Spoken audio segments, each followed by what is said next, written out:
Alright, so let's talk about how to defeat a guard puller systematically.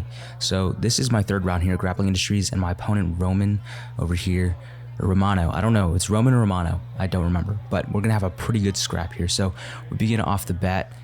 He has watched the channel and he thought I was gonna pull guard, but after I didn't sit in the first literally 3 seconds, he decided to pull guard for this tournament. And you guys can go watch the 2 videos. I have a gi division and I also have a no gi division, but I was wrestling and I was not pulling guard today. So notice how I make a grip here on his near side collar, and then my left hand made a grip on the inside of his knee.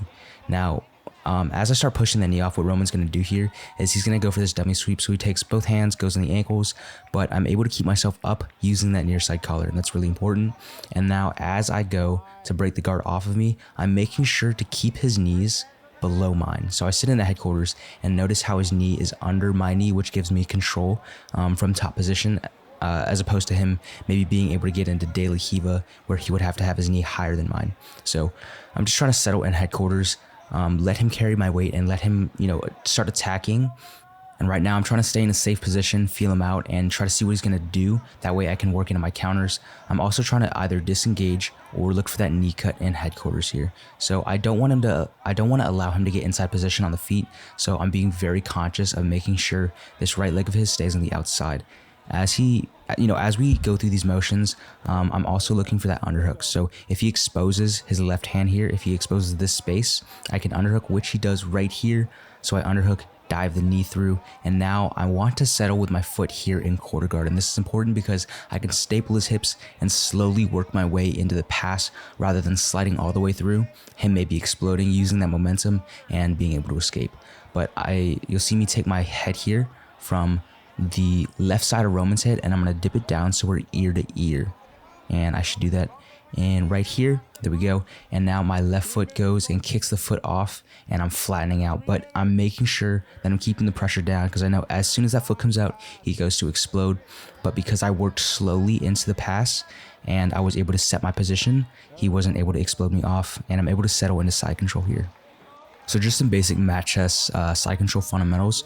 I'm going to use my left arm to curve my wrist as I grab that collar, making him face to the left. I'm also keeping my head more so on the left side of his body.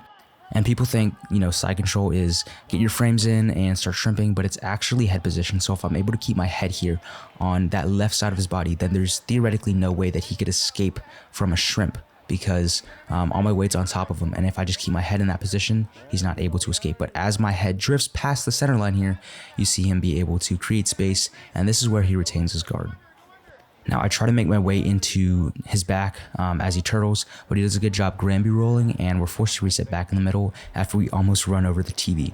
Now one thing I want to mention here is Roman played a very unorthodox game. So you're going to see him right now he's either going to go for a jumping guard or he's going to go for a loop choke. But it was just a lot of, just not the things you wouldn't really see yet. Loop choke and then jumping guard. A little more dangerous. And you guys, if you watch the gi division, you'll see something else he did.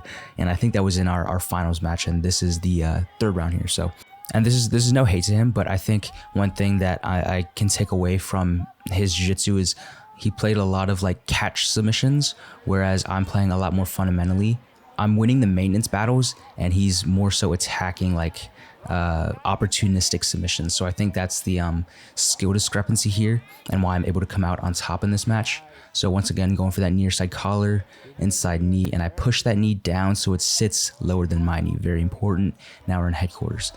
So there's a huge takeaway from this upcoming sequence. Right now, Roman is fishing for that foot grip, but as he lets go, notice how he only has a collar grip now, and there's no grips on my feet. From here, I'm able to back up, and the collar grip is actually meaningless because the purpose of the cross collar or just near side collar grip is it pulls my torso inward as your foot pushes into my hips, and this creates tension. But because he does not have a foot on my hip, there's no tension. And using this, I can back up and work to my outside pass. Okay, so using that, I'm able to get to his back, and now let's talk about back maintenance. So notice how my right arm here is grabbing his wrist, and my left arm is grabbing my own wrist. My right elbow here is pressing down into his shoulder as my left elbow raises up into his shoulder. And because we are not in like a top position, we don't have gravity to enforce pressure down onto our opponent. So from the back, the way we pressure our opponent is by creating tension. So using that twisting motion of my elbows and using the lever at my hand, I'm able to create tension through Roman and keep him in the back mount. So as Roman tries to sit up to his knees, I do something that my gym does a lot, but I don't necessarily play all that often, which is flattened back mount. But I basically just use my hooks and hips to flatten Roman out, and from here I can start working towards that rear naked. But I know time is pretty low here, so I want to find a quick submission. So I end up letting him come back up, and I just couldn't find the rear naked choke from down there. He was defending too well, and the gi was getting in the way. But he sits up into side control. We have like literally 3 seconds left, so I go for a Hail Mary straight arm lock here on his far side arm. But unfortunately, I almost actually got armbarred in the process of that as he threw his guard up into me. But we're gonna walk away, winning this match and moving on to fight another Alliance guy, I believe, and then we'll find Roman again in the finals. But you guys can go watch that in the gi video for this tournament. But basically, that's the match. Systematically beating a guard puller using closed guard openings, getting into headquarters, finding our knee cut through those dilemmas, and that's pretty much it. So if you guys want to see more videos, more commentaries, let me know in the comments. I know I had a few people reaching out asking for these. So this is one. We're going to move on to no gi and maybe another gi match as well. So stay tuned, and thanks for watching. Now, go pass some guards.